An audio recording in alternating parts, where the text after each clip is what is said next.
ഇന്ന് നമുക്ക് ഒരു കിടിലൻ സോയ വരട്ടിയത് തയ്യാറാക്കിയാലോ.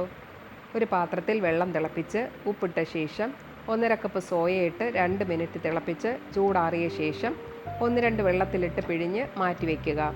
മസാലയ്ക്ക് ഒരു ചട്ടിയിൽ 4 ഏലയ്ക്ക, 4 ഗ്രാമ്പു, 2 കഷ്ണം പട്ട പൊടിച്ചത്, 1 ടീസ്പൂൺ പെരിഞ്ജീരകം, 5 വറ്റൽ മുളക്, 3/4 ടീസ്പൂൺ കുരുമുളക്, 1/4 കപ്പ് തേങ്ങ ചിരകിയത്. ഇതെല്ലാം നന്നായി മൂപ്പിച്ച് തേങ്ങ ഗോൾഡൻ കളറായാൽ ഇറക്കി വെച്ച് തണുക്കുമ്പോൾ മിക്സിയിൽ പൊടിച്ചെടുക്കുക. ഒരു പാൻ അടുപ്പിൽ വെച്ച് എണ്ണ ഒഴിച്ച് ചൂടായാൽ കടുക് പൊട്ടിച്ച് 2 വലിയ സവാള വഴറ്റുക. 3/4 ടീസ്പൂൺ ഇഞ്ചി വെളുത്തുള്ളി പേസ്റ്റും ചേർക്കുക. അതിനുശേഷം ഒരു വലിയ തക്കാളി ചേർക്കുക.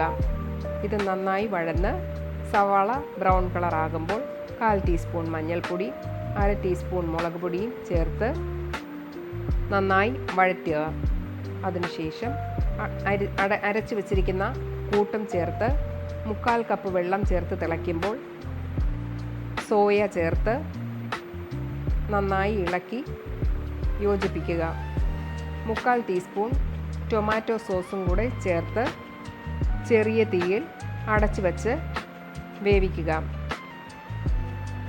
അത് നന്നായി വറ്റി ഡ്രൈ ആകുമ്പോൾ ആവശ്യത്തിന് മല്ലിയിലയും ചേർത്ത് നന്നായി വരട്ടി യോജിപ്പിക്കുക. ചപ്പാത്തിയുടെയും ചോറിൻ്റെയും കൂടെ കഴിക്കാൻ നല്ല ടേസ്റ്റുള്ള സോയ വരട്ടിയത് തയ്യാറായി. എല്ലാവരും തയ്യാറാക്കി നോക്കണേ. ഇഷ്ടമായാൽ ലൈക്കും കമൻറ്റും സബ്സ്ക്രൈബും ചെയ്യണേ. Thanks for watching.